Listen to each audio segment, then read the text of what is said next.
What's up, Spider-Man Nation? This is Spider-Man's Tangled Web Show, the very first episode of Spider-Man's Tangled Web Show, to be exact. I'm your host, Jonathan Weber, the webmaster of http://spidermanfanrave.com, all one word, Spider-Man Fan Rave, all one word, no hyphens, no anything, all lowercase, a very basic URL. I'm the webmaster of SpidermanFanRave.com, and joining me today we have Mr. Jan. What is up, Jan?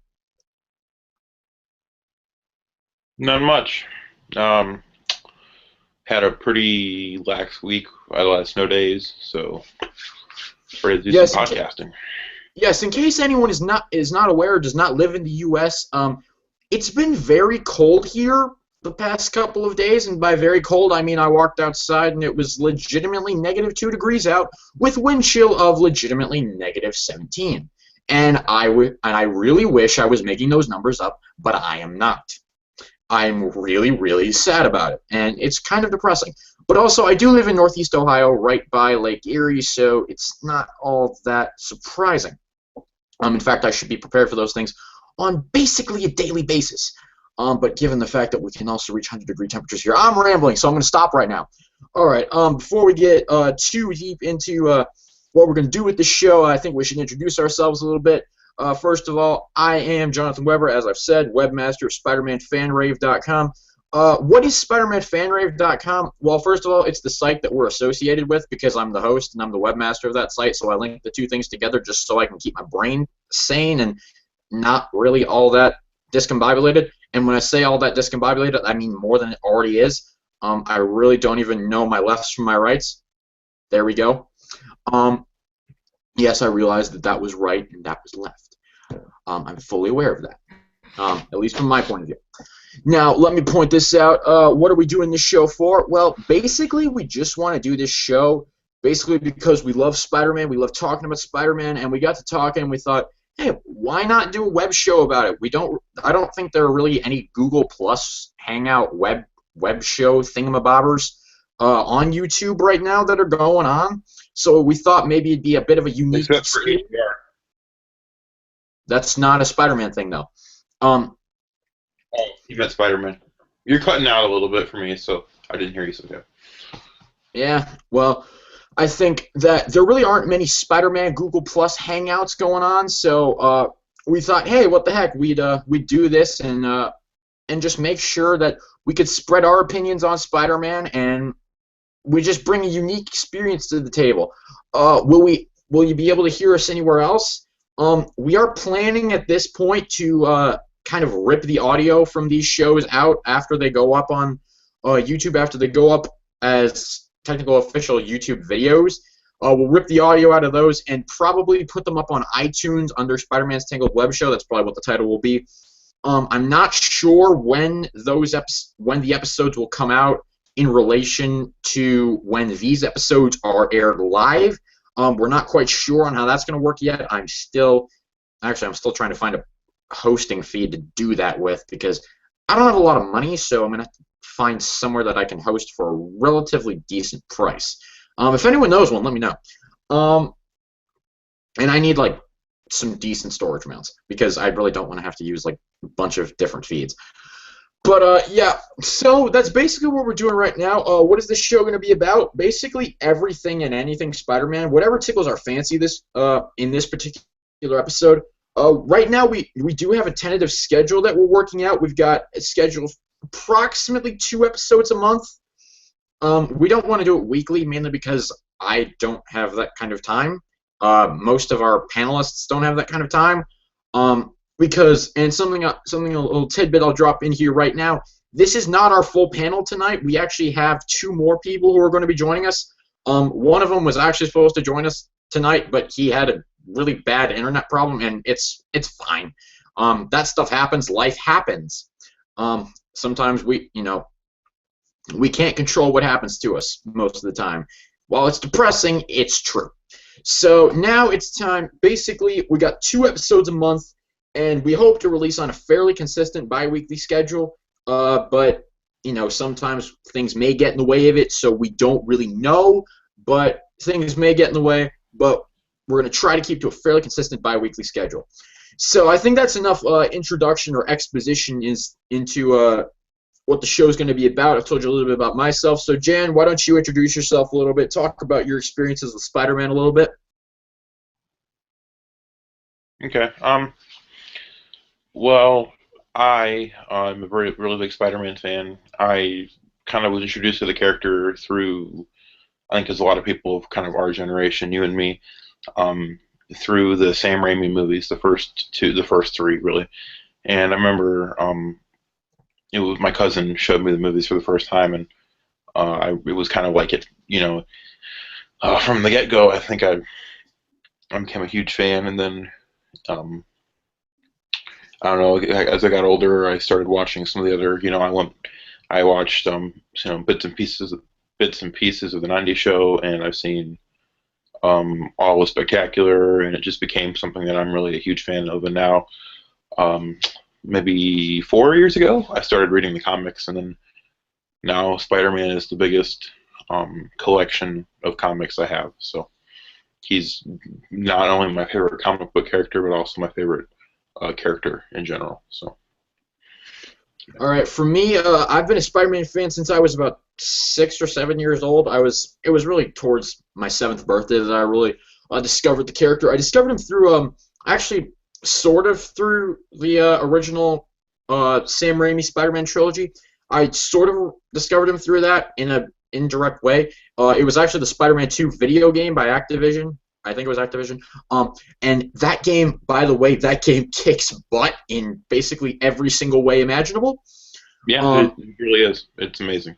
I love that Spider-Man 2 video game. I actually played it on the GameCube, and that was back. That was back when the GameCube was like really cool. I don't think, does anyone even have a GameCube anymore? No. And now I find that really depressing because the GameCube used to be like the shit. Oh great, we're not even 10 minutes in. I've already said my first swear word. I apologize to the listeners. I will try to make this as family friendly as possible. I don't do this normally, but it's probably the subject matter being discussed. But I will try to keep the show as family friendly as possible. I will promise that right now. I'll try not to drop any F-bombs, but it's probably coming at one point. Depending on how far the show goes, you will probably hear at least one at some point. I will try to keep them down though. But I discovered that game. I saw the first movie, Spider-Man 1, with Tobey Maguire, Kirsten Dunst, Willem Dafoe. Absolutely loved it. And I was a huge sucker for that ending scene with Spider-Man and the Green Goblin in that abandoned warehouse where there's no music and Green Goblin's just beating the crap out of Spider-Man. I think that's one of the best scenes in any Spider-Man movie ever, and it's just an absolutely fantastic movie. I love that movie. I saw Spider-Man 2 then. I think I love that movie even more. Alfred Molina as Dr. Octopus is absolutely fantastic. And that train sequence, absolutely great. Then, of course, I saw the '90s show, and basically it all just blossomed from there, and I've been a Spider-Man fan ever since. If you can maybe see back there, that's a little Spider-Man head model replica thing. There's a Spider-Man 3 poster back there. And just for this occasion, I'm wearing my Spider-Man bling, Spider-Man necklace pendant thing. Well, and if you can look behind me, you can see a Amazing Spider-Man 2 poster on where my camera there. And you can also see I have a Spider-Man. I have like a shelf with like old Spider-Man action figures that I don't use anymore. So I just kind of stand them up there. So. Yeah, I actually have a fair amount of Spider-Man action figures. I've actually got one here on my desk right here. This is this figure from Spider-Man 2. Dude, wait, hold on a sec. As he runs. I have the exact same figure. That's awesome. We both have the exact same figure right now. I don't know if that's cool or creepy. Probably both. I'm gonna go with cool. I'm gonna go with cool mainly because I would like to be able to sleep tonight. All right. So enough about us. Let's talk about what are we gonna do with the show? Well, one thing that we're gonna do is we're gonna tackle some Spider-Man news topics. as you know, a lot of comic book websites do this. Comic book resources, Bleeding Cool, Newsarama, comicbookmovie.com even does some of those. Those are just some of the ones that I'm rattling off. My website, Spider-Man Fan Rave, I report on news there as well, just because I find it to be interesting. So we're going to talk about a little bit of news in this particular show as well, and we've got a few news topics to talk about with us today. The first one here is actually relating to the Spider-Man comic books. We've got a brand new kind of event that may be coming up. Well, not may be coming up, but sort of quasi-event that is being solicited as to being happening in the near future, and that is a little thing called Amazing Spider-Man Renew Your Vows. We don't know much about it yet. Marvel has not released a lot of official information about it. In fact, I don't think they've actually released any quote-unquote official information about it. But but all they have released is a little bit of a teaser image, and I can't show you the image due to just the way that the show works. But basically, if I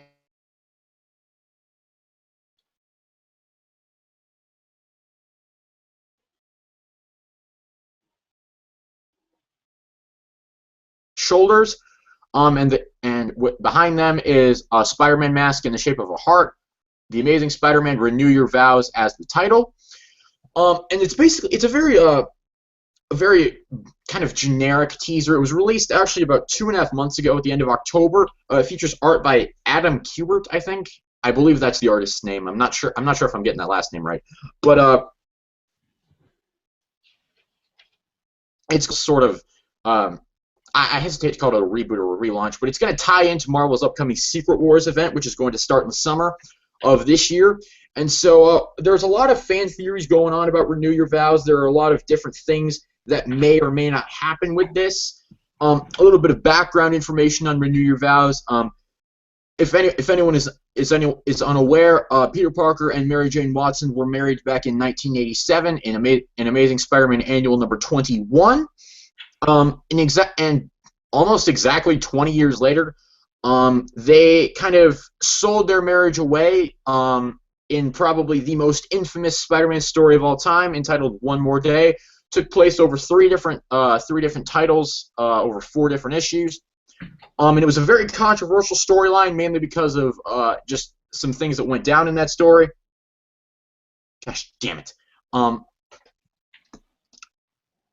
I think that a lot of what happens with a lot of Renew Your Vows, with the teaser image that features Peter, Mary Jane, and the daughter, and a lot of what happens with just sorry, I just got a message there. Just kind of rattled me a bit. But with Renew Your Vows, the teaser with Peter, Mary Jane, and the daughter, and with a lot of the controversy surrounding One More Day, which was obviously the most infamous Spider-Man storyline pretty much ever. I don't think there's ever been a story that has been as controversial as One More Day was, which is a bit of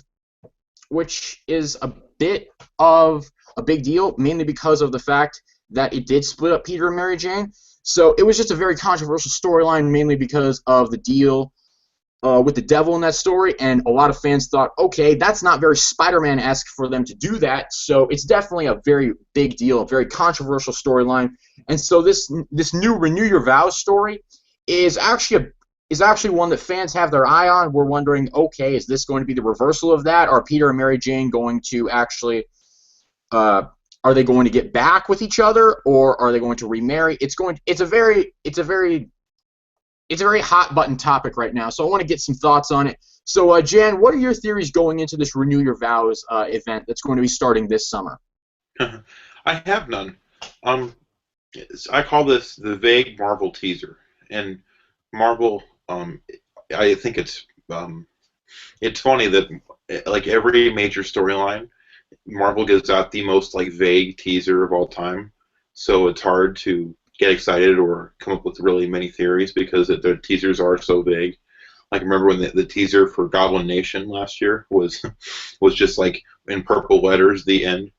You know, like they're really vague. So I don't think I mean, hopefully, prefer. I mean, in a perfect world, they would resolve the crap that happened in one more day. But honestly,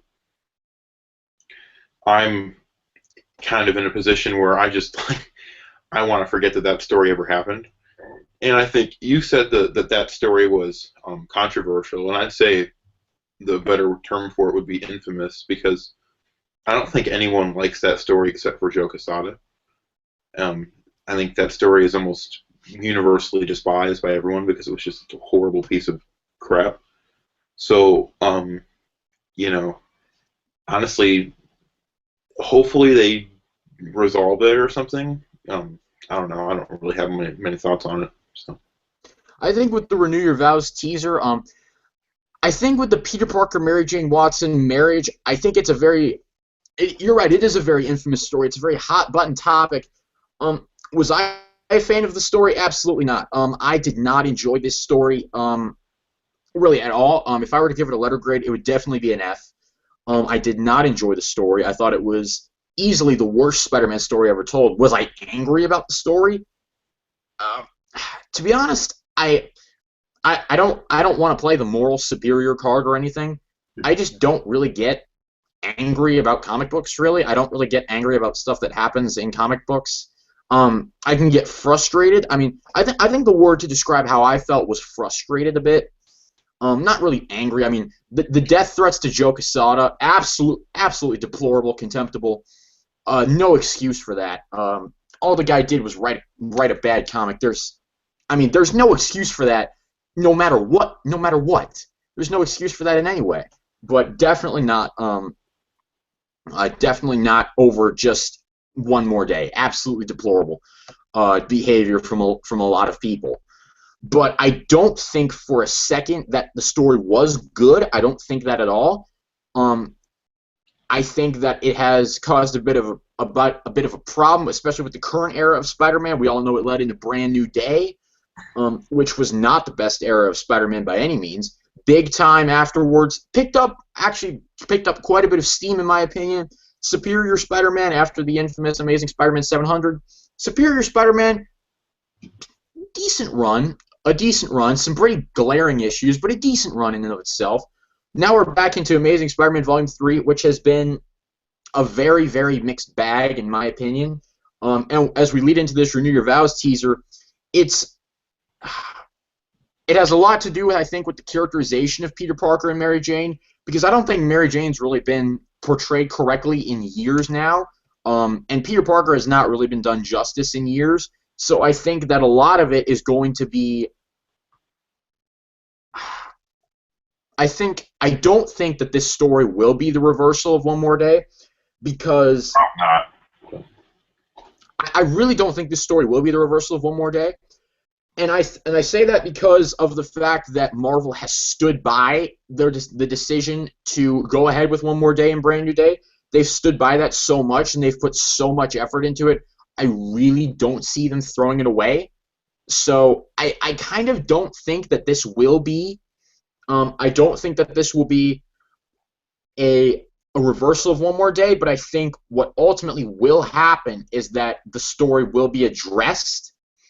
It will be addressed. It will be brought up again. But whether or not this story is kind of a retcon of that retcon is up for debate.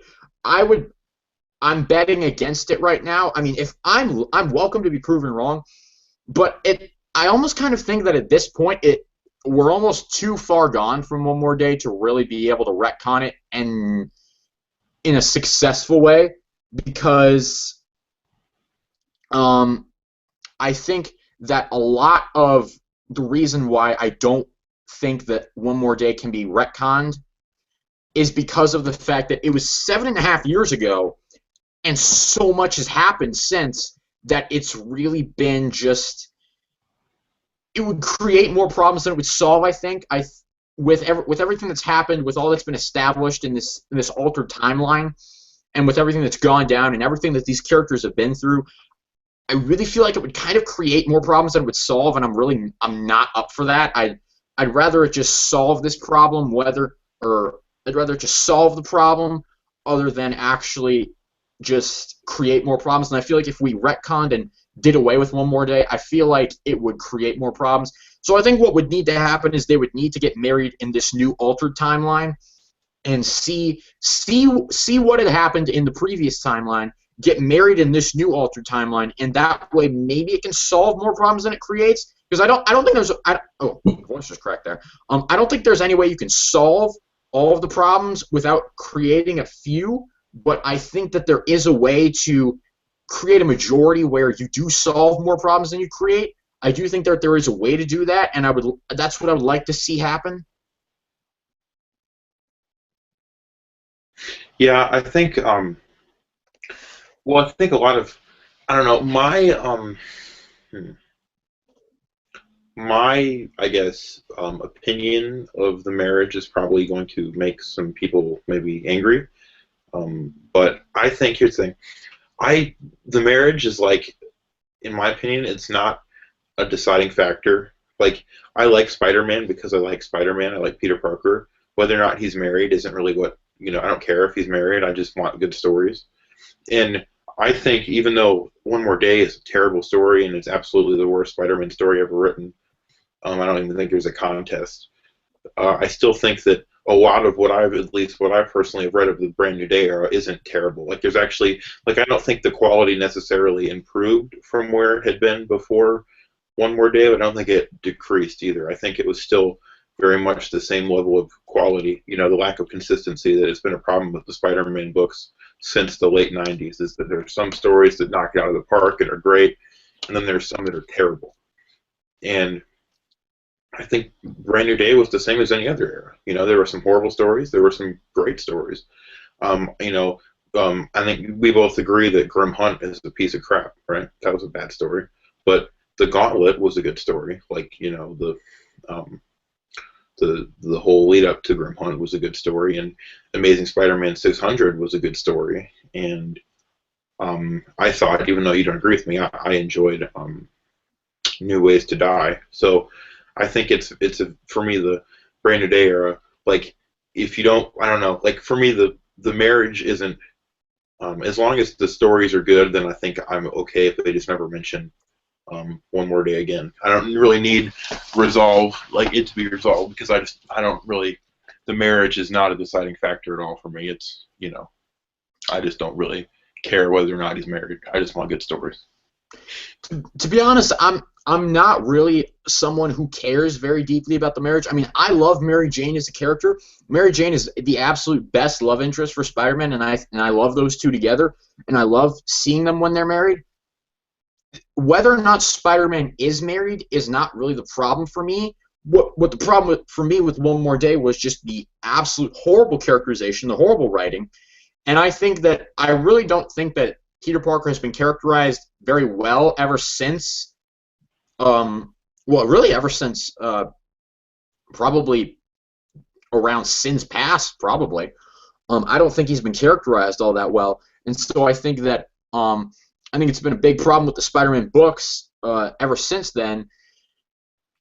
I don't necessarily agree that he needs to be married. I'm like you. I don't really care if he's married one way or the other, but I do like the characters to be written well, and I don't think Peter Parker or Mary Jane Watson have really been written well since around the Sin's Past era, mainly just because of these horrible stories, and just because of the way that the creators have decided to go with these characters, what stories they've decided to tell, and it's just been a problem for me for these past several years, and I don't think that Renew Your Vows will necessarily fix those problems, but if we could get a step in the right direction, that'd be a big positive for me, I think. Well, I think Peter, we'll probably get into this a little bit later. I think Peter has been written well. I think the problem is not that he's not written well, it's that he's not written consistently, in my personal opinion. He's either written some stories have gotten the character right and some haven't. Kind of like the quality of the stories. I think, there's some moments in Dan Slott's run where he's, I think, written really well, and then there's other moments where I'm like, I don't even think Dan Slott understands anything about this character. And I feel like, for example, I thought the Learning to Crawl miniseries last year did a good job with the character, and I think, big time, there were a lot of good Peter Parker moments. And even though we'll get into this again, we'll get into this later, but even though I think he's been written as too much of kind of a wimp in the ASM Volume 3, I still feel as though like his voice is right. Like he's acting the way I'd expect Peter Parker to act. He's just not competent. So I don't know. I think everything since One More Day has been hit or miss, but everything from Clone Saga up to One More Day was hit or miss. So I feel like the quality hasn't really changed that much since it hasn't. The Spider-Man books have not been consistently good since the early '90s when David McElhinney and J.M. DeMatteis were writing the Spider-Man stuff. I think I think it is kind of a matter of opinion with this. I don't think that there's really a definitive answer. I mean, for me, I don't think the character's been written especially well, but I do think that I do agree there are definitely some good stories. I think that Amazing Spider-Man 600, I do enjoy that issue. I think it's a good story. I agree about the Gauntlet. I think that's a good story. The first big time arc, Amazing Spider-Man 648 through 651, that's a great story. Um, I'm actually going to get some flack for this, but I think Spider Island is a decent story. Um, I don't think that's a bad story. I really don't think that's a bad story at all. I mean, Neither do I. I mean, it's not great, but it's fine. um, it's a decent story. Superior Spider-Man is a decent series. I think Amazing Spider-Man Volume 3 has been very hit or miss, but I would just like to see a little bit of a step in the right direction, but I don't think that this will be the rekindling of the marriage of Peter and Mary Jane. I don't think that for a second, just because of the fact that I don't think there's any way with this creative team that we'll get that, but I'd like to see some form of improvement. That's really all I'm hoping for, really. I'm not getting my hopes up about this. This is months and months away. To be honest, I'm not really getting that worked up about it. I'm really not getting worked up about it at all, to be honest. I'm not really thinking about it at all too deeply, but I'd like to see a little bit of improvement. I think that would be nice. But any final thoughts on Renew Your Vows before we move on to the next topic? Hope it doesn't suck. Hope it's better than one moment in time. So. All right. Next little news topic we've got here is we've got Gary Conway is going to be returning to Amazing Spider-Man to pen a 5-issue miniseries, quote unquote miniseries. It's going to take place over 5.1 issues of Amazing Spider-Man 6. From what I understand, it is 16.1 through 20.1. It's not 16.1 through 16.5. Luckily, because I don't like when they do that. But I don't like .1 issues in general. But as of right now, we've got Gary Conway set to come back for a set of .1 issues. The series is going to be entitled Spiral, and it's basically going to center around an underworld plot. There's going to be a massive underworld, I don't know if you call it a gang war. It's going to feature the Black Cat, Mr. Negative, a lot of these characters. It's kind of going to follow up on the story that was brought up in Amazing Spider-Man Volume 3, number 5 and 6, with the Black Cat kind of wanting to be a mob boss. Yeah, what the heck that is. For whatever reason, the Black Cat wants to be a mob boss. So it's gonna kind of deal with those stories a bit, and it's also gonna feature a team up between Spider-Man and Yuri Watanabe, aka the Wraith, and we're gonna see how those two characters deal with each other on kind of a partnership. So my thoughts on this miniseries, I think it has potential. I'm not just gonna brush it off and say, oh, this is gonna be absolute crap. This miniseries has no chance of going anywhere. I don't think that. I think that this series does have potential. What I am kind of hoping for with this is that because it's going to deal with like underworld mob stuff with the Black Cat, I'm kind of hoping that we can get some repairs done to the Black Cat's character, because if anyone hasn't been reading Amazing Spider-Man really over the past year, basically what's been going on is Black Cat's character is absolutely assassinated. She is not the Black Cat anymore. There's no way the Black Cat would ever do half of the things she does. and she is acting completely out of character. She's been written deplorably. Her writing is just absolutely abhorrently bad. And there is no way that the Black Cat would ever do these things. And so I think that I'm kind of hoping that with a different writer coming in, maybe Conway can kind of repair some of the damage that has been done to the character in the main title. But again, it's kind of working under the same environment that series is working under with just the setting and everything. So I feel like I'm being a little bit too optimistic here, but I feel like having hope is a good thing. Having hope is definitely a good thing. That just maybe we can get some repairs done to this character, and hopefully she can be written better than she was in those first 6 issues of Amazing Volume 3. So that's really all I'm asking for out of that series. It's going to be replacing one of the regular 2 issues of Amazing Spider-Man per month. Dan Slott's going to write Amazing Spider-Man 16, and Gary Conway's going to write Amazing 16.1. There you go. There's your 2 issues a month. This series is starting up in March and is running through July. So we'll have 1 issue by Slott, 1 issue by Conway per month. So Jan, let's get your thoughts on Spiral. What are you thinking about this mini-series coming up? Well, I'm actually not. I don't think excited isn't the right word, but optimistic definitely for me is. Conway is probably like easily in my top 3 Spider-Man writers. You've said that his work on Web and Spectacular in the '80s was really bad, and I believe you. But his work on Amazing in the '70s is some of the best Spider-Man stuff ever, in my opinion. You know, he wrote The Death of Gwen Stacy. He wrote the first story where Harry Osborn became the Green Goblin. He wrote the Aunt May Doc Ock marriage, which was a weird story, but it was kind of fun. I mean, he's a great writer, in my opinion, and I think hopefully he can maybe give a little bit of oomph to the current Spider-Man stuff that I've felt that has been lacking since Peter came back. So I'm optimistic about it. I mean, I'm not going to disagree with you there. Conway's run on Amazing Spider-Man is legendary. I mean, like you said, issue 121. Harry's first stint as the Goblin. The original Clone Saga. The introduction of Ben Reilly. That's one of my favorite stories ever, the original Clone Saga. I mean, even though he wasn't given the name Ben Reilly until 20 years later, but, you know, introduction to Ben Reilly, you know, all of that stuff. I mean, Conway's run is legendary. I wouldn't really count the Doc Ock Aunt May wedding as a legendary story. I would count that as oh yeah, let's put that in the dark corner, you know. Don't really have to acknowledge that one. Not that it was a bad story. It's just, you know, I wouldn't call that a legendary story. Well, I wasn't saying it was legendary. I was just saying it was kind of fun. But I see what you mean. Some people would call that a legendary story, but in a bad way. Yeah.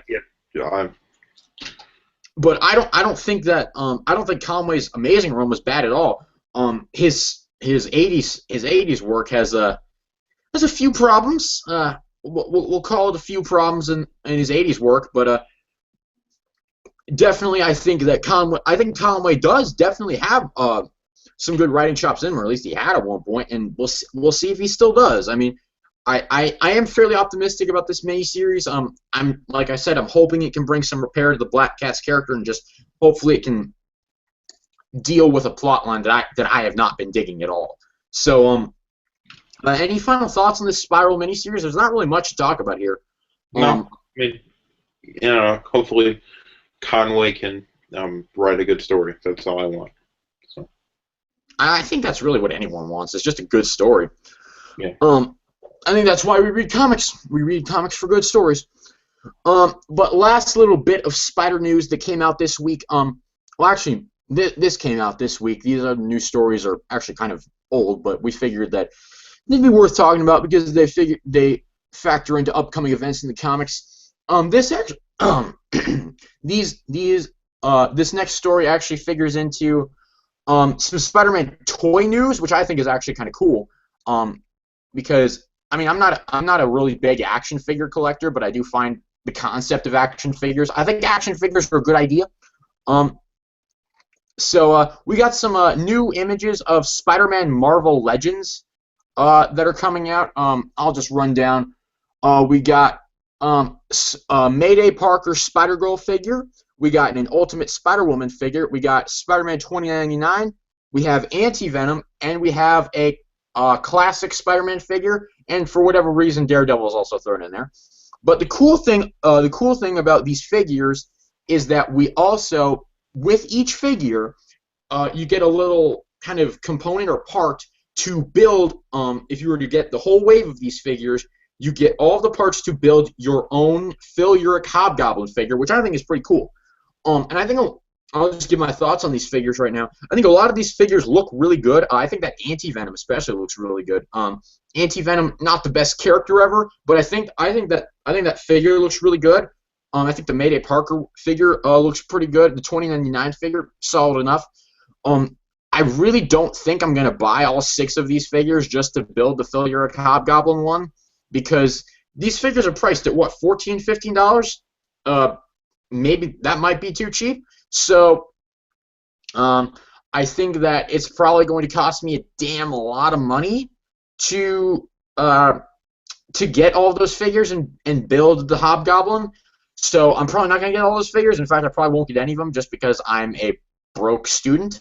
I'm a poor student who needs to eat and who needs to find money for education. But I probably won't buy any of those figures. But I do think I think they look very good, and I think they're a great idea. So I do hope I hope that they sell well. But I think those are solid figures. So Jan, what are your thoughts on these figures here?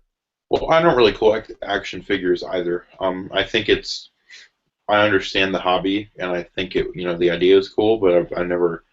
I think I haven't really collected action figures since like 6th grade, and I got made fun of for collecting action figures in 6th grade, and I think it just kind of fizzled out for me. But I think I know some people really don't care for Humberto Ramos, his artwork, but I think Ramos, in my opinion, is king when it comes to drawing goblins. I think his Green Goblin is awesome, and I think all of his Hobgoblins are awesome. And I can't really think of very many artists who can draw goblin characters that look as cool as Ramos is, for me, in my opinion. And I think the fact that figure Hobgoblin essentially looks like a 3D version of the Ramos Phil Urich Hobgoblin is really cool. So that sounds like if it were cheaper and I had enough money, I might have bought that and just put it on on one of my shelves or something, just to look cool. And so maybe, but I don't know. Buying all those is really expensive, and I'd rather spend that money on comics and whatnot. But I don't know. I mean, it sounds pretty cool. So. All right. I mean, there's not a lot to talk about with these figures. Basically, it looks good. That's really all we can say. We don't have these figures yet. I probably won't ever buy these figures just because I don't have the money. If I had the money, I'd probably pick up that Anti-Venom. But really, I think these figures are fairly solid, and I think that I think Marvel's got some good stuff on their hands right now. But that's really going to do it for all the Spider-Man news right now. Again, there's not really a lot to talk about this week. There is some, but I don't think that a lot has gone on in the world of Spider-Man lately. It's actually kind of a down period right now to be a Spider-Man fan. We're kind of up in the air on a lot of things. So I think we'll probably get some more news as things develop, but hopefully we'll have a little bit more news next episode. But for our first episode, this is a fairly decent amount of news. But something that we're also going to do right now is something I find is very interesting, and I think makes for I think a Spider-Man web show probably wouldn't be complete without this. Would be talking about the actual fiction itself. Some of these Spider-Man comic books here. This is in my hands. I hold. Even though it may look like I'm only holding one issue, I'm actually holding several.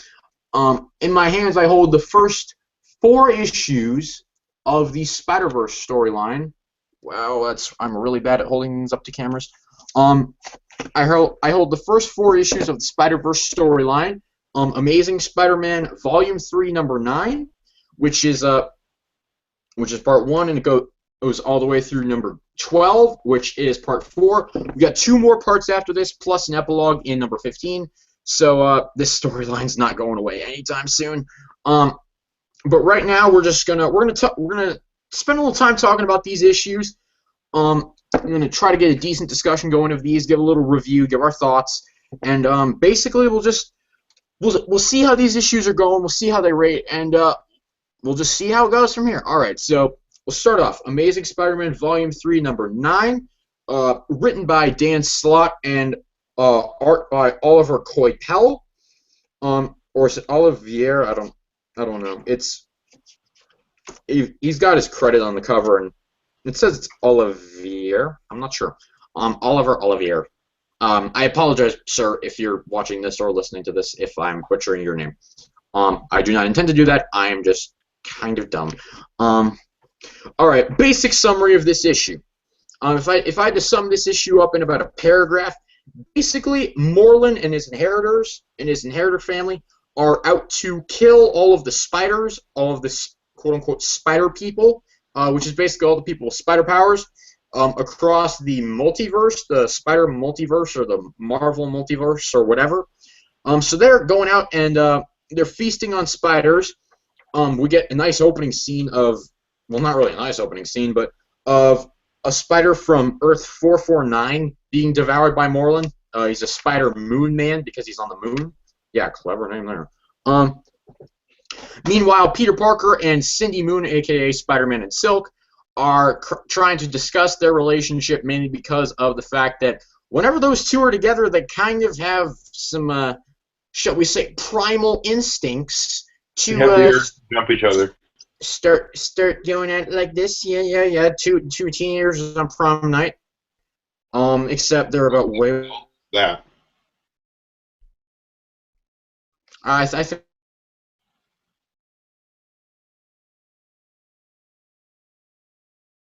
Let's go fight the looter now. So they go fight the looter, and all of a sudden all these other spider-related characters show up, and Peter's like, what the heck? Why can I not stop the villain in my own book by myself? Now, what happened to all those 700-plus issues when I can stop the villain by myself? And they all explain, well, we're here because we need you to help us fight Morlun and his inheritor family, because that's going on right now. And Peter Parker's like, okay, we'll actually ever call when you're about to drop into my life. You only drop by when you need something.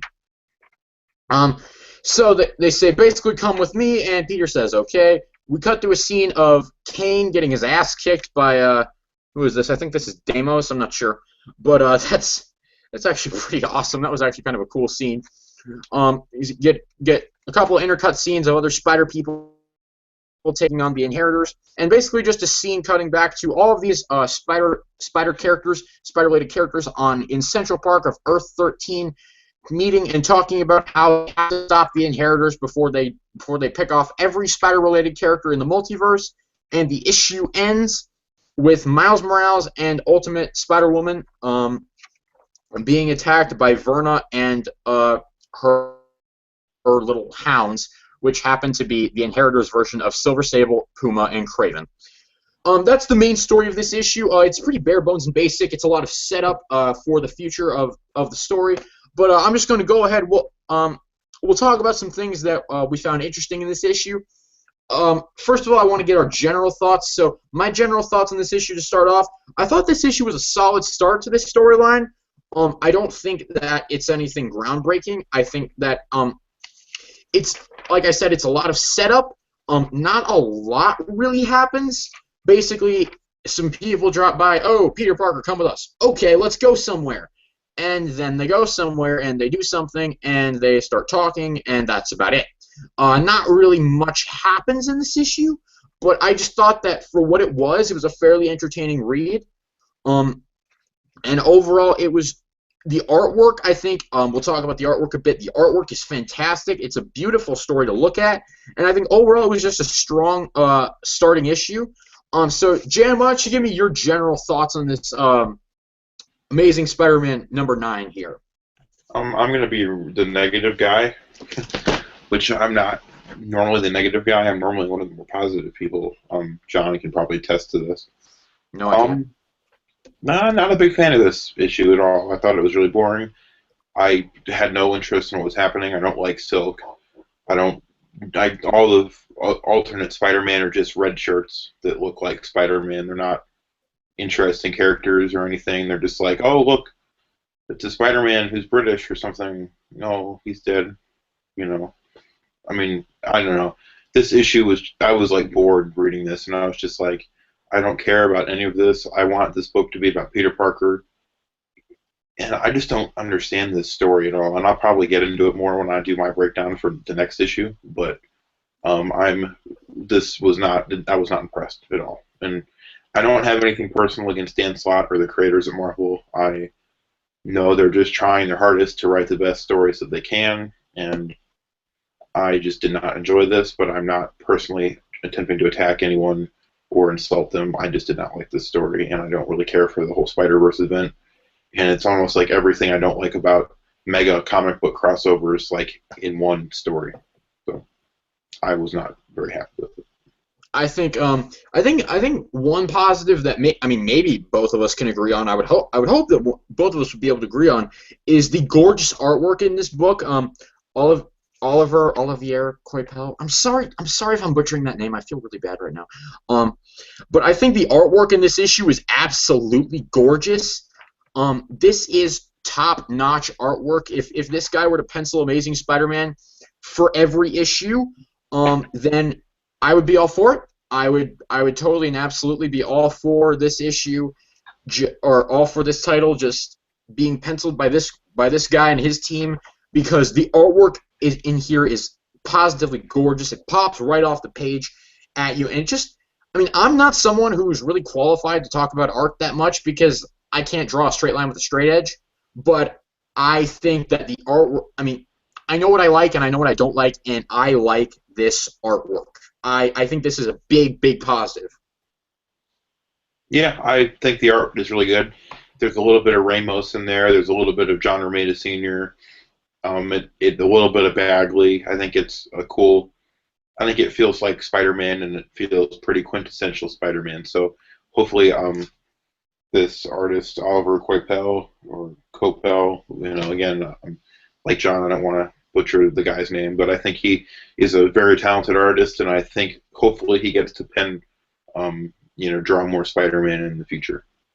This artist, when you said there, he's kind of, I don't know what's the word for, channeling some classic styles of artists like Mark Bagley, John Romita Sr., people like that. I think what this guy does really well is he draws the universe as if it's realistic. And I know that's kind of, realistic is kind of a loaded word when you're talking about comics, but I think this feels like these look like people. It looks like this universe has texture to it.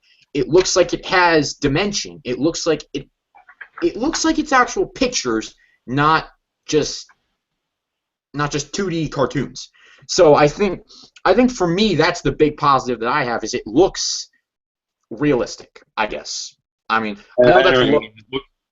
it looks very like it has texture. There's a little bit of grittiness to it without being too overly gritty. There's still like a fun comic book look to it. The art is quite good. I think I agree with you. Though I think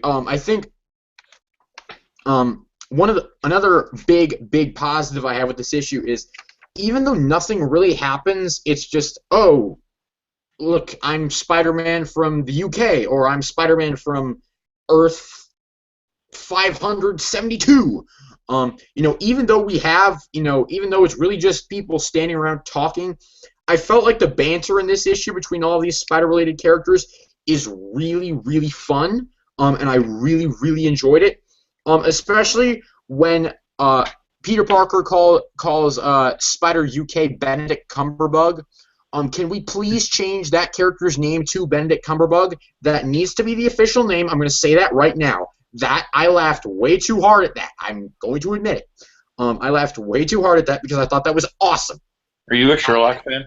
I thought that was awesome. What? Are you a Sherlock fan? No. No. What does Sherlock have to do with anything? Benedict Cumberbatch plays Sherlock.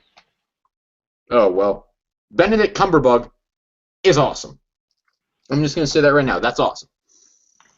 But I think that a lot. I think the banter between the Spider characters is just absolutely fantastic. Even though it's a bit awkward in the first scene, where they're all just like, "Oh yeah, I'm here, I'm here, I'm here. Well, I'm here, and I'm here as well." But it really, once they get to this quote unquote safe zone, it's really fun. And plus, just these off scenes with Kane and the old man Spider and Gwen Stacy, or AKA Spider Gwen, who is an alternate version of Gwen Stacy, who became a quote-unquote Spider-Woman.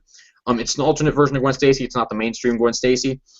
But I found that to be really enjoyable. I liked all of the banter in this issue, and I felt that the characters' voices were pretty much on point.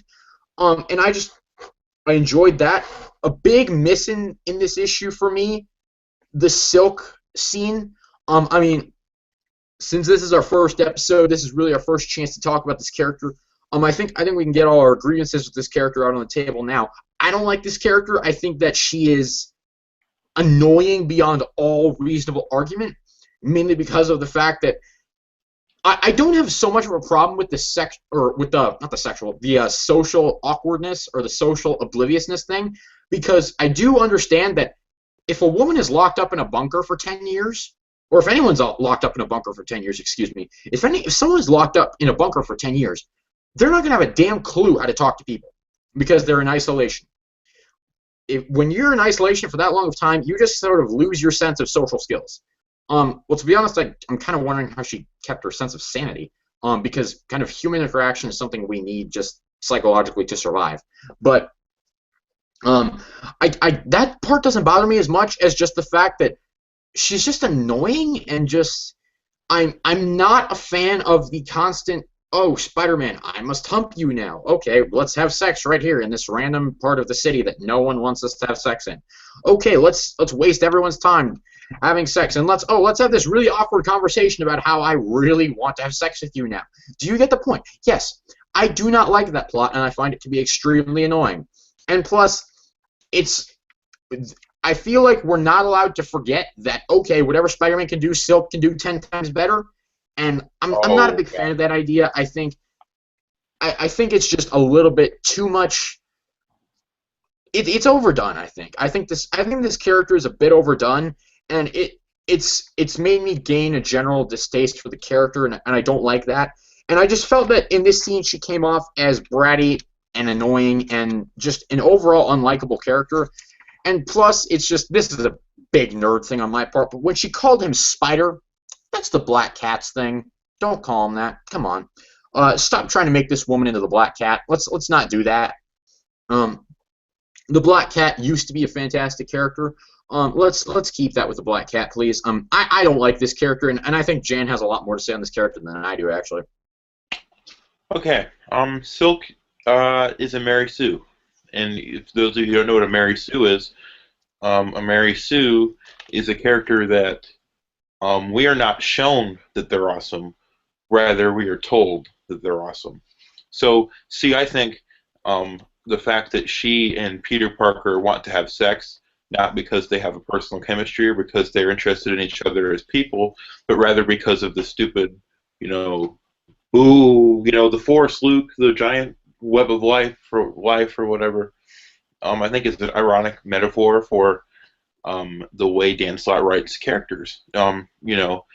I'm sure a lot of fans remember a certain character named Carly Cooper that everyone hated because Dan Slott, rather than show us that she was a good love interest for Peter Parker, he would tell us that she was a love interest for Peter Parker again and again. In Dan Slott's defense, that was not all him. That was not just him. That was several people. But you get my point. And Silk is essentially, she's like the personification of this. Like, it's awful. Like, who thought that her and Spider-Man running around, like jumping each other on the friggin' ceiling was a good idea? Like, I don't care about, like, it's stupid. Like, it's really stupid. And, again, like as you said, everything that Spider-Man can do, she can do better.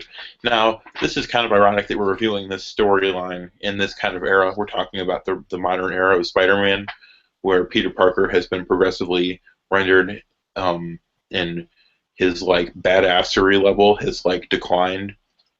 like every issue to the point now where he's essentially like Jimmy Olsen.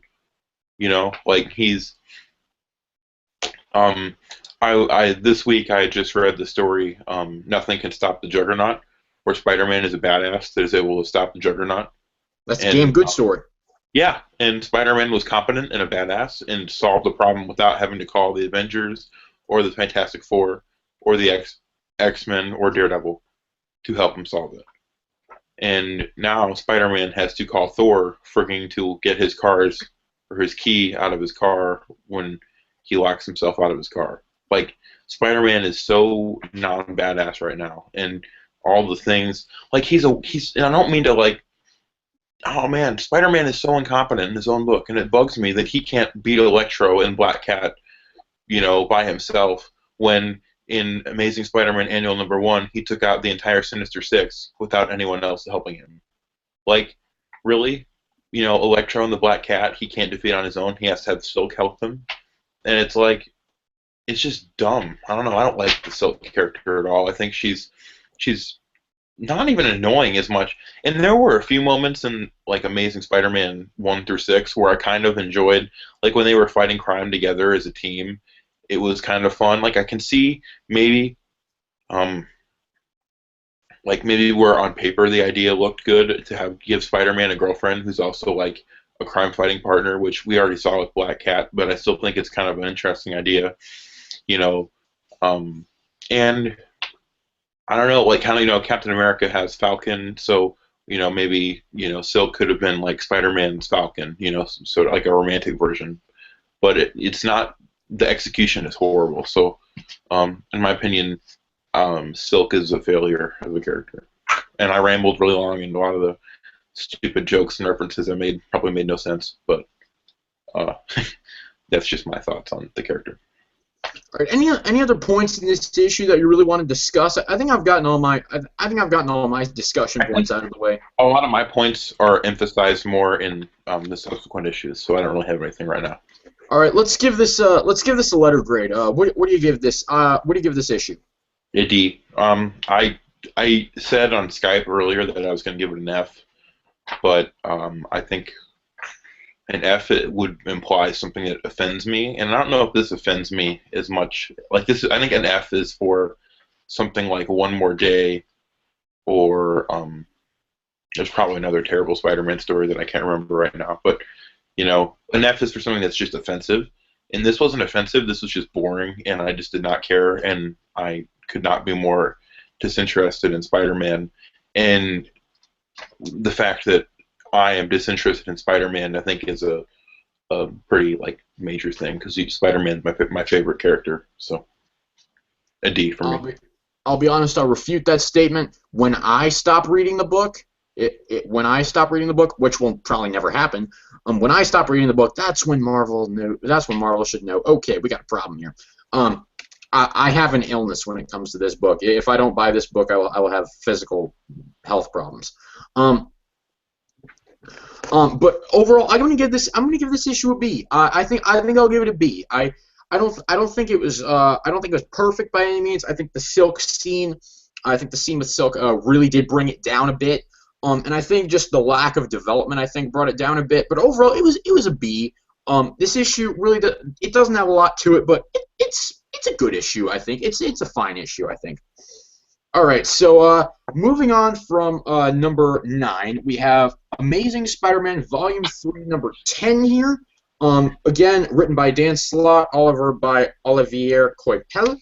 And what we've got here, if I were to sum this issue up in one paragraph, basically. The Spider people all decide to basically go off and recruit more Spider people because they figure, okay, the inheritors are killing our multiversal counterparts. We should get everyone all together in one place so that we can theoretically protect everyone, even though it would just make us one big easy target. Yeah, not really well thought out there. And I'm literally just thinking of that right now as I said it out loud. I was like, wow, that's probably not a good idea.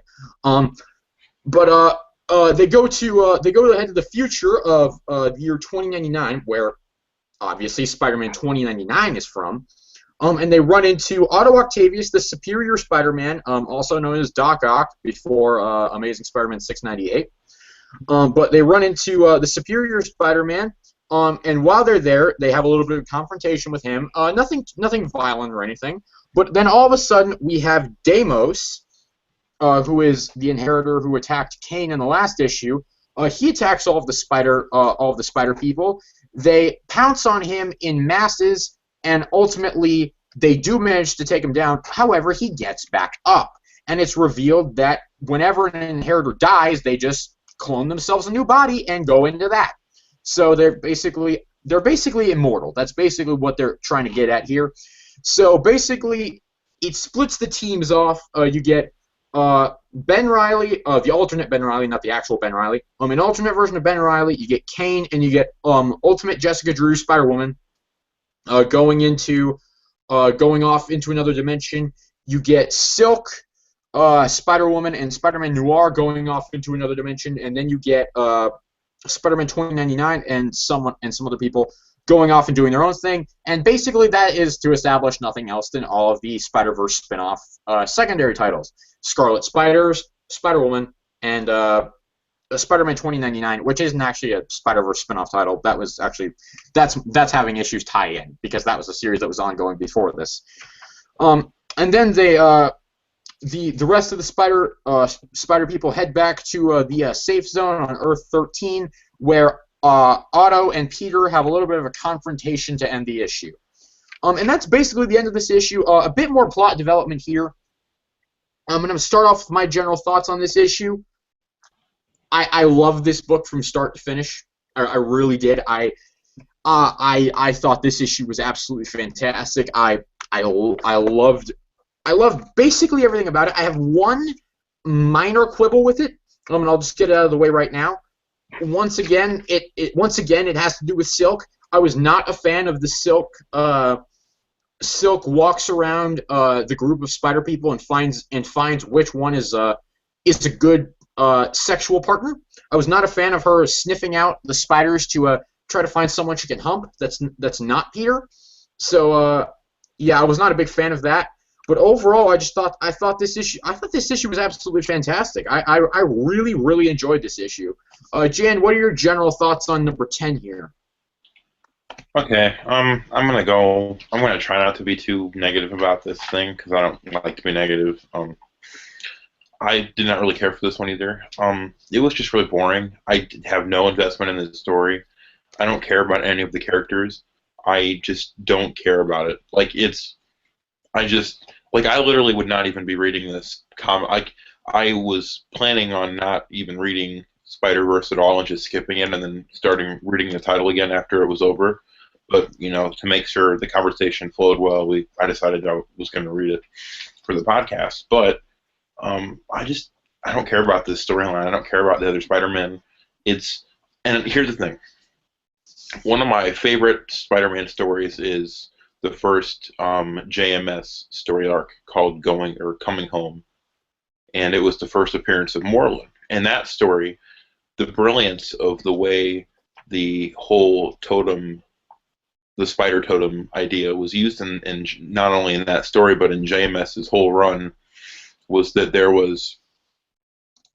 it was very much rooted in Spider-Man's world and Peter Parker's world. I'm thinking of a scene specifically where Peter is talking to Ezekiel, and Ezekiel is kind of they're discussing about whether or not Peter might have, whether or not his powers were magical or scientific, and Ezekiel, there's a joke about how Ezekiel asks Spider-Man if he can talk to spiders, and Peter says, "Well, no, I can't talk to spiders." And then Ezekiel says, "Well, how do you know that you can't talk to spiders?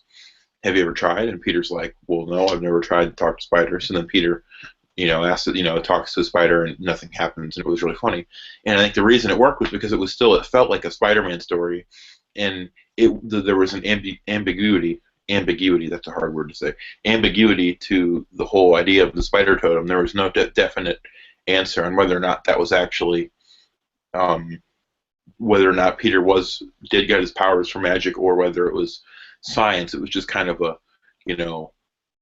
an idea that was kind of thrown in the air. It wasn't really given a definite answer. So that way, I think that's why it didn't make me. Because normally when they do something like that, it would have made me a little bit. I wouldn't have cared for the idea of this whole destiny, this web of destiny concept, because I think Spider-Man isn't about destiny. Spider-Man's about choice. But um, I still I think that story was really good, and also Moreland in that original story was such a terrifying villain because Spider-Man was essentially it was a very kind of like Spider-Man didn't have anyone else to help him. There was no one to save him. It was him versus Moreland, and he was going to have to figure out a way to outsmart this unstoppable killing machine. It was kind of like nothing can stop the Juggernaut, but even the ante was upped because Moreland was just never going to stop, never tired, just came after Spider-Man until he was dead. And I feel like here, that whole thing is cheapened by not only introducing an entire family of characters who are like Moreland but less interesting, but so it's like, okay, so what was so unique and interesting and terrifying about Moreland was how ambiguous he was. We didn't really know anything about him. He was just this unstoppable force that was coming after Peter Parker. Here, it's all explained, and the explanation sucks, in my opinion. I hate this whole stupid, like, Moreland's family, and there's, like, they have, like, weird minions that dress like different, Spider-Man characters, and they're all like running around killing all the Spider-Men that we don't care about. And it just took away from the simplicity that I think made the original concept of the Spider Totem and Moreland so interesting to me. And I'm rambling on, but on top of that, what was I going to say? On top of that, I just it's like just this huge. The whole issue is this big slugfest, and I just don't really know who anyone is. I don't care about what's happening. It's like things are just like being thrown at me, and I'm not retaining any of it. It's like it's like reading my AP history textbook. I don't it goes in one ear and out the other. So I give this one like maybe a C minus or a D plus if I had to grade it. I don't like it. I mean, let's talk about some of the details from this issue. I personally, putting my problem, I do have a lot of problems with the Superior Spider-Man series. I thought that it was a very problematic series, mainly because of its setting. Just the way it was kind of executed within its setting was a bit problematic. But I loved reading this character here. I think in this context, in this setting, Otto Octavius, Dr. Octopus as Spider-Man works. I think it absolutely works, and it's a fun character to read. I think that his banter with all of these other Spider characters is so much fun, and it's just so much fun to watch him be a badass here. Apologies, I just cursed again. But I loved when he took out Deimos. I thought that was absolutely awesome, and I think his arrogant attitude is just it's so much fun to read. It makes for an interesting dynamic, especially because he pretty much is the polar opposite of the Spider-Man we know, and it makes for an interesting dynamic between those two characters. And with all these other Spider-related characters knocking about, he really does act like a sort of dictator, and they're all like, oh yeah, we don't want to follow this guy. We'd much rather follow Peter. So it kind of brings a bit of a power struggle in a bit. Not the most original storyline, but I think it works. I think it works for this setting. And I think again, the artwork is fantastic, and I think the artwork is what makes the action sequences in this issue. Because the fight between all of the Spider characters and Deimos, I think the art on that is absolutely gorgeous from start to finish, and I think that is what made that's what made the sequence in total. And when I was a little bit kind of hesitant about the idea that these inheritors can kind of clone themselves, because whenever you say clone with Spider-Man, it's a bit of a bad topic for me. I'm not a big fan of the Clone Saga from the '90s. So whenever someone says clone, I'm not a big fan of that idea. But overall, I think it's a fine idea here. And overall, I just like the issue. Again, it is kind of filler for a massive fight. Filler is a loaded word to use. I don't think filler is I think filler is too strong of a word. It's an inaccurate word. It's not really a filler issue. It's just it's a very action-based issue, and I think it works well for itself. So, any other specific details that you want to discuss with this issue? Well, I mean, I guess I could ask you. I'd kind of compared this to JMS's arc. Do you agree or disagree with what I said about how this kind of undermines that, not just this issue, but the whole story as a whole kind of undermines what worked so much about JMS's like kind of run, I guess. To be honest, I disagree. I don't think this story takes away from that specialty at all. I mean, if I'm being completely honest, I mean, while I do enjoy these issues, I do kind of recognize that this is not really a story that should be going on with Spider-Man. I feel like this is a bit of a too out there story for Spider-Man, who I think Spider-Man works better with a more grounded setting, more grounded characters, more grounded stories.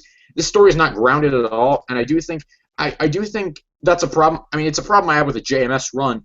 Is I don't like monkeying around with the origin. I don't like messing around with the origin. I don't like the idea that he was created by some stupid spider totem crap. I don't like that idea. But I think that the execution of these books is very good. I think that the execution of these two issues that we've talked about so far is very good. And I'm definitely enjoying them.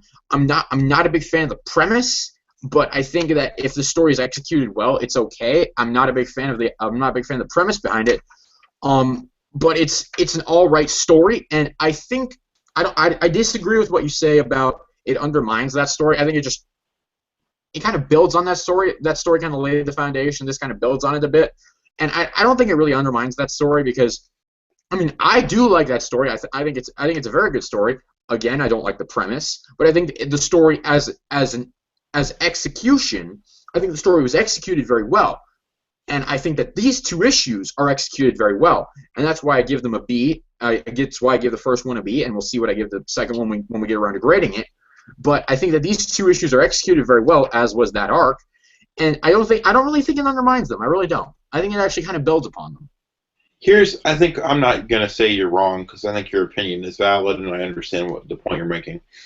I think the reason that the JMS, what he did worked for me more was that, um, you know, that story felt relevant to Peter Parker.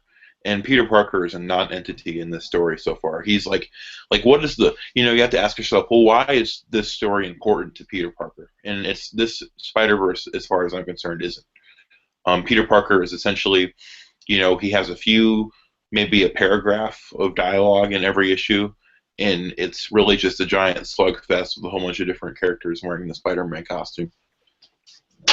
And I don't think it's that severe at all. To be quite honest with you, Peter has quite a few moments in here that are very solid. He has quite a few moments of inner monologue. He has plenty of dialogue with a lot of the characters, and he is spotlighted quite a bit in this issue. I don't think it's that strong at all. It doesn't feel like a Peter Parker story to me at all, and maybe you disagree, and that's fine. But there was something very personal about. That's the word, personal.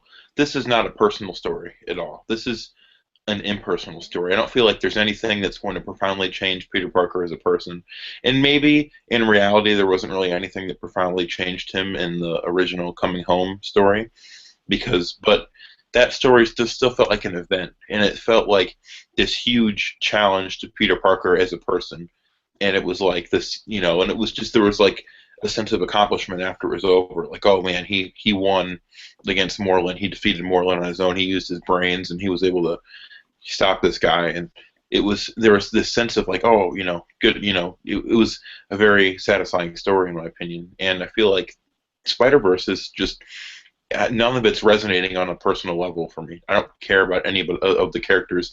I'm not, like when I was reading Coming Home, I was like, oh my God, how is he going to stop Moreland? Like, this is, I don't know. I legitimately did not know how Peter was going to be able to get himself out of that problem. We're here. I'm not even interested in what's happening. I'm just like reading the issue and like going, oh yeah, okay, reading it, and then I close it and I'm done. And I don't really think anything about it. Where I don't know. So I feel like there was something personal about Coming Home, and it was also, I think the reason the monkeying with the origin didn't bug me was because it was really vague about it, and it didn't say for sure this is the new explanation. It just kind of,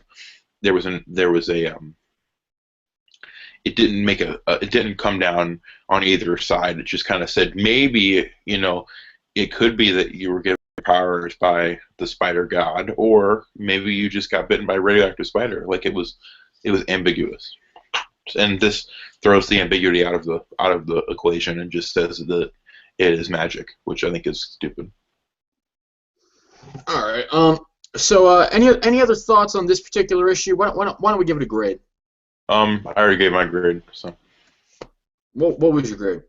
D, D, I think D plus or something like that. All right. I'm gonna be the opposite. I'm gonna give it an A. I give this an A. I give this a solid A. I enjoyed the heck out of this issue. I really did. I enjoyed this book from start to finish. With only really the one minor quibble about Silk that I had, but other than that, this was a great read. I enjoyed this a lot. Moving on to Amazing Spider-Man Volume 3, number 11 here. We've got, once again, Dan Slott, Olivier Coipel. Basic breakdown of this issue. Peter Parker and Otto Octavius kind of continue their little confrontation from last issue, which ends in basically they sort of start to fight each other. Ultimately, Peter gets the upper hand and wins in the end. The Inheritors discover the location of the Spider's safe zone, so they go there. Coincidentally, well, not coincidentally, there's no way it was a coincidence, but obviously they go there right as Peter Parker happens to leave for another dimension with Anya, Spider-Girl, and Spider-Gwen, the alternate Gwen Stacy.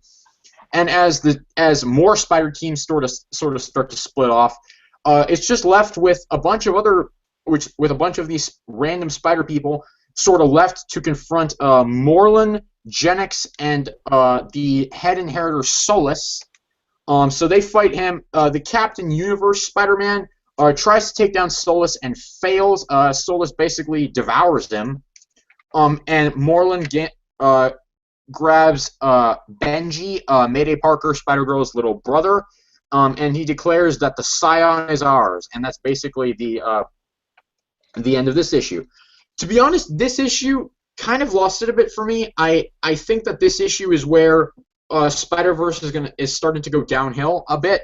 It's not a bad issue by any means, I don't think, but I think that there are genuine problems with this issue that I think are really starting to detract from the storyline a bit with this. Again, for the most part, the artwork is pretty good, except whenever Peter Parker or Doc Ock, Superior Spider-Man, take off their masks. For whatever reason, they look like chimps. For whatever reason, they look like chimps. And when I read this issue, that bothered me just so much because I was like, this is not the Spider Monkey character. That character died like last issue. Why all of a sudden are Peter Parker and Otto Octavius being drawn like Spider Monkey? I don't know this. This does not make any sense.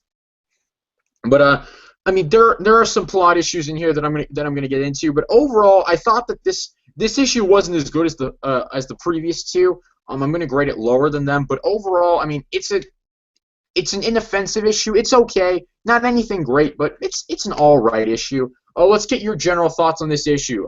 If they're really any different than the previous two issues. They're not. I'll say that I liked it. I thought the cover was really misleading. I was kind of looking forward to seeing Peter and Otto duke it out, and that the fight is like really short, and then it immediately is over, and it's just kind of a non-event. The one thing that I enjoyed, I thought it was kind of funny when the ultimate cartoon Spider-Man like has one of those like chibi animation like Imagine spots or whatever you'd call those. And then Miles Morales like apparently sees it and is like, "What the heck was that?" And I thought that was actually pretty funny. And I also enjoyed when they go into the 1960s cartoon universe. I thought that was actually pretty clever, where they have it's like drawn like that cartoon, and you have Spider-Man like swinging in like the same stock footage that he always did in the show. I thought that was clever. So I enjoyed it a little bit more than the last one. Honestly, though, by this point, I've completely given up on this story. I just don't care about it. I'm completely lost. I'm just waiting for it to wrap up. So All right. I think one of the big problems that I had with this issue, as you mentioned, was the Peter Parker was the Spider-Man Doc Ock fight, mainly because of the fact that it was so short. I mean, I thought the catalyst for the fight was very entertaining. Ock is just laying into Peter every insult he can possibly think of, and Peter just socks him right in the face. Doesn't say anything, just punches him, just cocks him right in the face. I thought just him cocking Ock right in the face was just absolutely fantastic. I thought that was hilarious, and it was. especially I especially thought the line that Peter has in his head. Know what? If that leaves a permanent mark on my face, I don't care. So worth it. I thought that was very good too. I thought that was a very humorous line. The artwork with the actual fight is very good. I think that the dialogue between these two characters and the banter between them is actually fairly solid. I thought, especially the explanation that Doc Ock can't even process the idea that he can lose, and so that's why he doesn't think that the Peter Parker that he's actually fighting is one that has reclaimed his body later in his timeline. Is actually I think that's actually a very good moment for Ock. It's spot on characterization for Doc Ock that he just cannot process the fact that he can lose. I thought that was great, but after that, the issue just slowed to a grinding halt. For me with the fight, it really felt like when it was over very abruptly, it felt like, okay, we did this fight between these two characters that fans have really been calling for ever since Amazing Spider-Man 700 2 years ago. We did this fight. Now we can move on, even though the fight was rushed and kind of a mess. But I mean, well, I won't say a mess, but it was kind of rushed and kind of just glossed over. I think that I felt like the approach was, okay, we've done it. Now we can move on. And I felt that that was just a bad way to address that particular part of the issue, mainly because of the fact that these characters have so much baggage, especially within the past 2 years. I felt that was a very poor way to deal with that. Yeah, it was. I agree with what you said. I And Yeah, I'm just not. What do you think of the Inheritors? You haven't really. I kind of talked about them. What do you think about the Inheritors? I find them to be, I'm not really one way or the other on them. I don't really give that much thought to them. I'm kind of more interested in the Spider People right now. I don't really give that much thought to them. I'm like, okay, they're eating Spider People, Yeah. whatever. What do you think of Moreland when he first showed up in JMS's run? To be honest, like all of the Inheritor characters, I don't really have an opinion on one way or the other. So you didn't really, because I think Moreland wasn't really an interesting character necessarily, but he was. I liked the threat he represented. You know what I mean? He was kind of he was a good challenge, but I don't think he was a great character. You know? I don't know. It's more of the Spider Totem crap that I don't like. But I mean, I think this story is decent enough. Again, I've talked about how the execution is fairly good. Um, I think with a lot of the rest of this issue, it does a lot of setup again. It falls back into the issue 9 camp of just setup, where it splits off these groups. You have Ultimate Cartoon Spider-Man and Miles Morales go to the 1967 cartoon universe, which I did not like that we wasted 2 whole pages of the issue on that, because that was all that was an advertisement for another spin-off book, Spider-Verse Team Up number 2, which I did not like. I did not like that. That was just a blatant advertisement for that. I thought that was wasting time, and overall, it's just I didn't find there to be anything interesting about the rest of this issue. I mean, the fight between Solus and Captain Universe, that was kind of interesting, but it's not like we all didn't know that Captain Universe was going to prove to be useless, because that would have just been a way too easy out for this story. And Benji being the Scion, not really the most interesting thing ever. I didn't really give 2 thoughts about who the Scion was before it, so I wasn't really shocked by that. Benji's baby, right? Yeah, Benji is Mayday Parker's baby brother. Well, see, here's the thing. for this story, I think I feel like I wish it focused more on the interactions between the different Spider-Men, and like I feel like there's no emotion to the interactions. It's all very basic.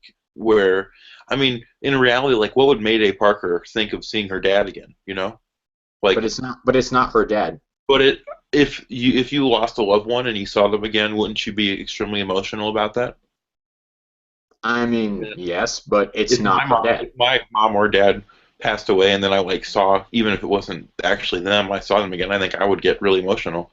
And she's not emotional about it at all. And there's no discussions of like the different. I think it'd be so cool if like the characters compared their different experiences in their universes. Like, oh, this universe, Peter became the lizard and died or whatever of the Spider Gwen universe, and then um, Peter's like, well, in my universe, you died. Like, I think it'd be really interesting to compare that or go more in depth with that kind of discussion. But that's not. It's just a whole bunch of mindless action scenes that don't make any sense to me because it's just a whole bunch of Spider-Man are getting killed by a whole bunch of Moreland clones. So, But to be honest, I must refute that point. They do. Peter and the alternate Gwen Stacy do get that kind of scene in this issue, actually. well, I don't know, they do, but it's not. It doesn't go like as in depth as I'd want it to. It feels pretty like everything about this is basic. It's like the minimum required amount of interaction. It's like, okay, talk for like a panel, and then we fight Moreland clones, and then talk for a panel and fight Moreland clones, and so on and so forth. And it's just not like I But feel I like mean, but I mean, with all the stuff that's going on, I mean, they don't have time to go in depth with every single character. well, no, I'm not saying in the context of. I'm saying the story should have been written in a way that they could have had character interactions more. Like I don't. This is just. It feels like it's just an excuse to see all these Spider-Men, but if you don't see them interact on any real like level, then what's the point of seeing them? Is what I'm saying. Like I'm not saying in the context of the issue of the story they've written, then yeah, it makes sense why they can't talk because they're trying not to get killed. But I want to see them have a more, like the thing that was cool about when Peter Parker and Miles Morales teamed up. That was really interesting. I wanted a story more like that, but on maybe a slightly bigger scale. Where here it's just a giant slugfest with no emotion, in my opinion. To be honest, I don't think that's realistic at all because when you have because that's two characters. These are several characters. I really don't think that's realistic. I'm gonna be honest. Well, I disagree. I think you could do multiple characters interacting. But Like no, when you have a story, the Avengers was 6 characters, and there was great character interaction in that well, movie. yes, but that's less characters than this is. Well, I don't care about see, you could have done 6 characters and make them all really interesting, and it would have worked. I feel like I don't need the hundreds and hundreds of Spider-Man. Like I feel like the whole thing, the very concept of it is kind of okay, but I feel like they're going at it completely wrong, in my opinion, of like what I'd want to see. Okay, I mean, I think it's just something that we're gonna have to agree to disagree on because it's just, I mean, I don't really have a problem with that. I just have more problem with some of some of the things that are going down. But overall, it's just I didn't think this issue was really as good as the previous two because of all the setup that was going on, and it fell back into something that I felt should have been dealt with a long time ago. So it felt like it was kind of wasted time almost. That's really all I have to say about this issue. I mean, some solid artwork for the most part, except for when Peter and Otto look like chimps. And even though the fight between Ock and Peter is a bit short, what we got was actually very good. Unlike Jan, like I mentioned, the Peter Parker Gwen Stacy or the Peter Parker Spider Gwen moment. I really enjoyed that. I really enjoyed some of the moments with Peter and Otto, and I really did enjoy some of the banter between these Spider characters. Was it very in depth? No, but I thought that a lot of the banter between these characters was actually quite fun. So overall, I think final thoughts on this issue. I'm gonna give this issue. I'll give it a B minus. I give it a C plus in my review. I'll go up to a B minus. I think that it's a decent issue, but it's not without its problems, I don't think. So, Jan, why don't you give this issue a grade? I don't think it's any better than the others. It's not any worse, so I'd give it like a D still. Oh, geez, we're just handing out D's here. Um, well, actually, no, you are. I'm not. But final issue that we're going to talk about today, Amazing Spider-Man Volume 3, number 12. A little bit of a shake-up with the creative team on this one. We got Dan Slott on art and Giuseppe Camicoli on pencils. So we got a little bit of a difference in the art right there. Basic breakdown of this issue. The Inheritors escape with little Benji. Peter Parker comes back and brings in this alternate Japanese Spider-Man who has a giant robot. Solus takes care of the giant robot and takes it down. So the spiders run. Meanwhile, Silk has found a brand new dimension where she thinks that she can hide from the Inheritors. Basically, the spiders find this new safe zone in this prehistoric dimension, but then the Inheritors find them there as well, and they have to run again. And at the same, all the while this is happening, Jessica Drew Spider-Woman, the mainstream Jessica Drew Spider-Woman, has infiltrated the Inheritors' castle, lair thing, whatever, and has made contact with the Master Weaver, the one who's in charge of the Great Web, and he gives her these scrolls that tells the prophecies of everything she needs to know of the Other, the Bride, and the Scion. And the Other, because we haven't really touched on this, the Other is Kane, the Bride is Silk, and the Scion is Benji. Because we haven't really touched on that very much. But she hands over those prophecies, she hands over the scrolls, and basically says, oh, hey, here's this massive plot device that I'm going to conveniently give you right now, even though that's not the actual dialogue. She teleports those back to Peter Parker, and he takes them and the rest of the Spider People to Silk's hideout dimension, where she leads them to Sim's Tower, where they find the spider totem of that universe, an alternate version of Uncle Ben. This issue, I wrote in my review on my website. I wrote in my review on the website. It's such a mass of nothing, and it really is. I really didn't think Spider-Verse was running out of steam until this issue. This issue, literally nothing happens. Legitimately and fully, nothing happens in this book. Well, okay, that's a lot. One small thing happens in this book. Well, quote unquote small. One plot development happens in this issue. The end of it, like I said in my review, just plays out like the end of a Scooby-Doo episode. They're just running backwards and forwards through all the doors and the corridors. They're just running back and forth. Oh, hey, there's a monster. Okay, let's run this way now. Oh, there's another monster. Okay, let's run that way now. Okay, that's all this issue was, and it was it was a letdown. I'm going to say that right now. So my thoughts on this issue are a bit more negative than the previous ones. But Jan, let's get your thought. Let's get your general thoughts on this issue. I think I enjoyed this one the most out of all of them.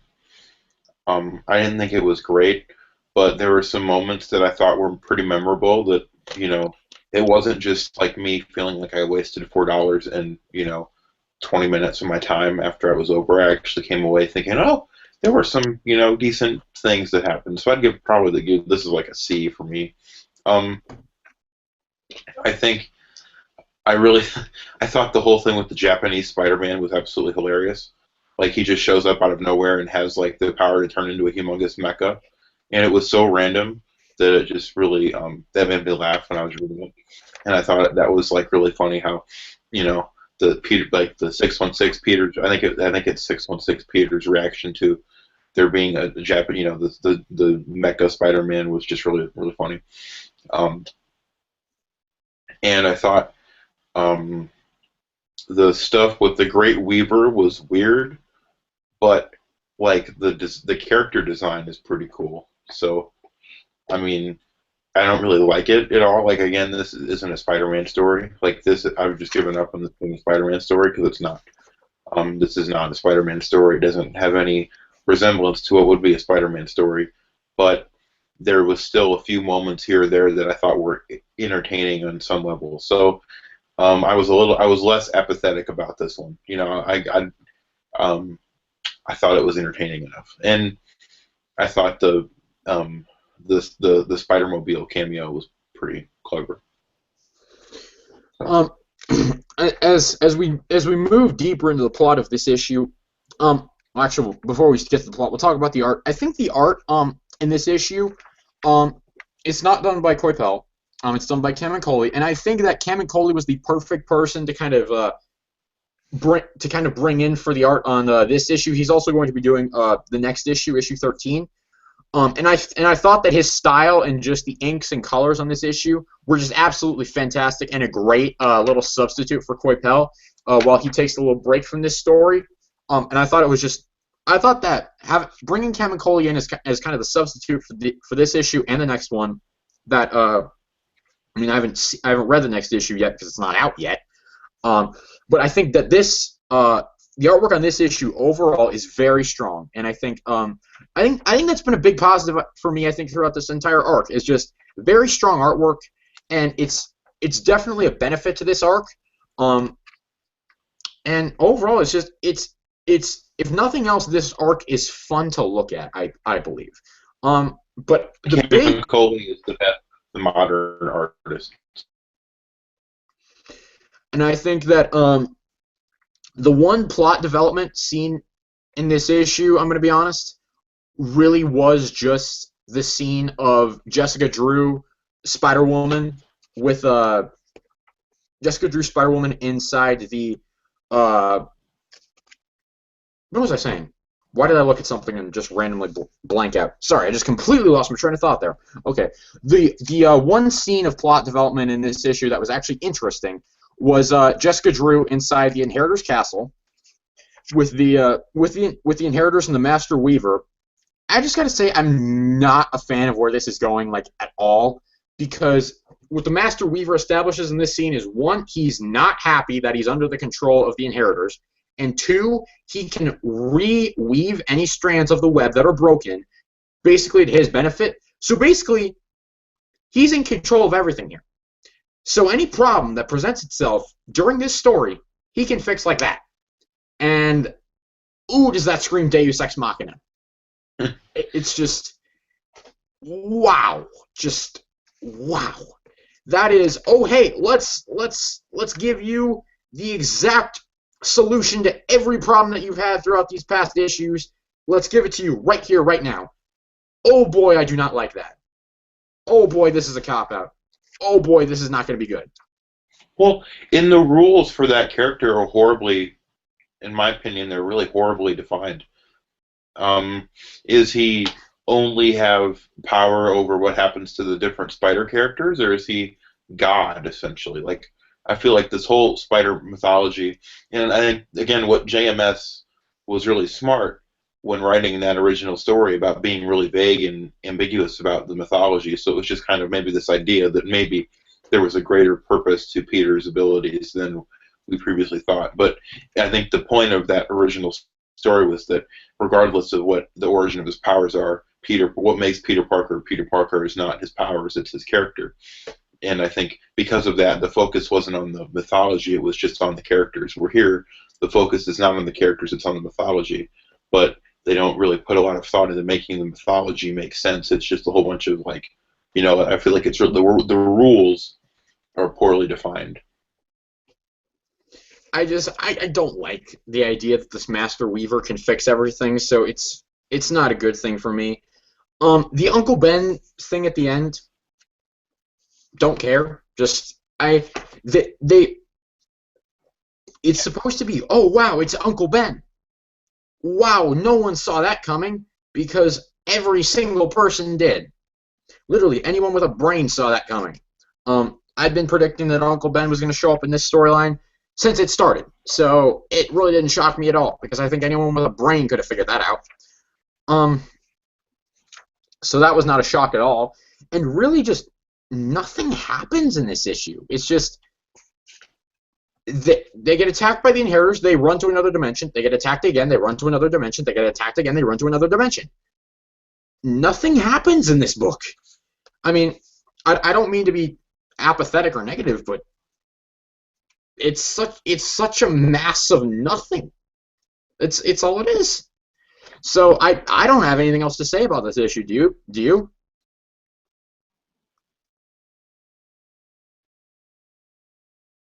Okay, he's gone.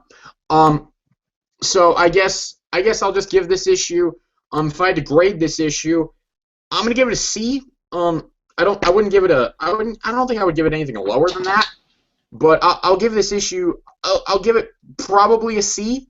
I don't think it's anything really spectacular, but it's it's a mass of nothing. It really is. It's just a mass of nothing. So, Jan, what's your grade on this issue? Um, Minus. Um, I think the thing I'm really happy about. I like that there. It looks like there might be some. I mean, there was maybe a little bit like some surface impact. I felt that that List is seeing Peter again. I feel like there should have been a more profound emotional reaction or connection.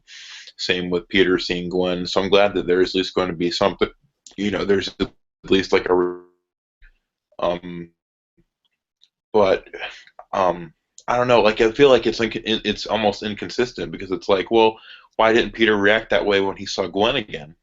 Remember, you remember the Clone Saga stories from the 70s when he first saw Gwen's clone and how he almost like went crazy, How he almost killed her?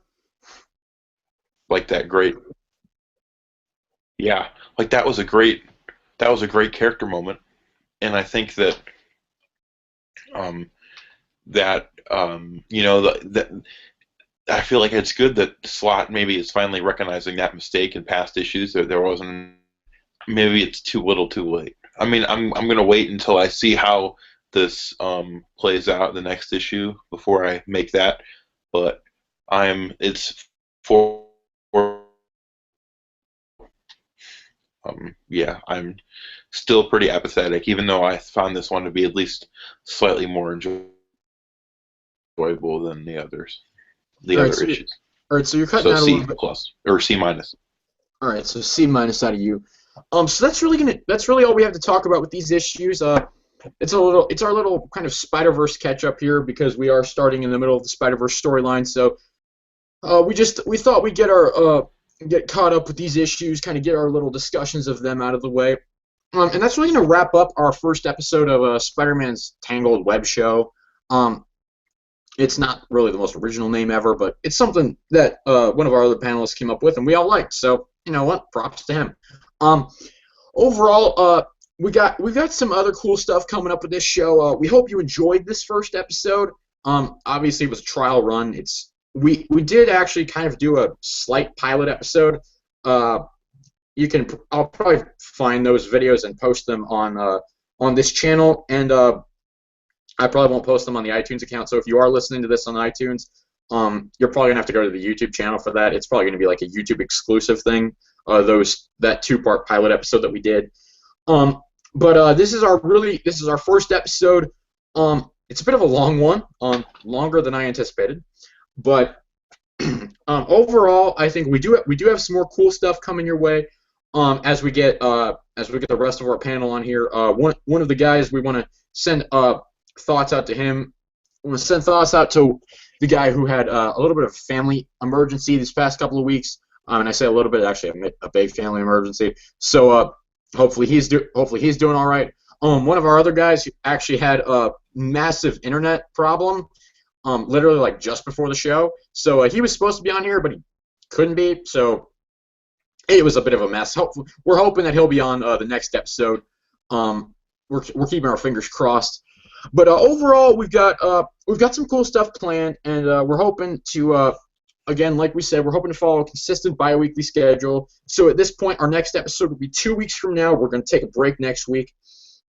So I'd say anticipate an episode every 2 weeks for the time being, and we'll just see how it goes. So, Jan, final words for everyone before we sign off?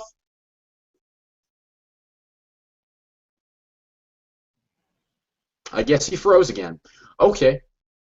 This is awkward. Okay, never mind. So I guess since Jan's frozen now, and not able to speak, I will just say that we have No, enjoyed. see, on my end, you're for on my end, you're so. Whatever. Um, well, but I guess we'll just sign off for this first episode right now, and we will see you guys later. Thanks for watching.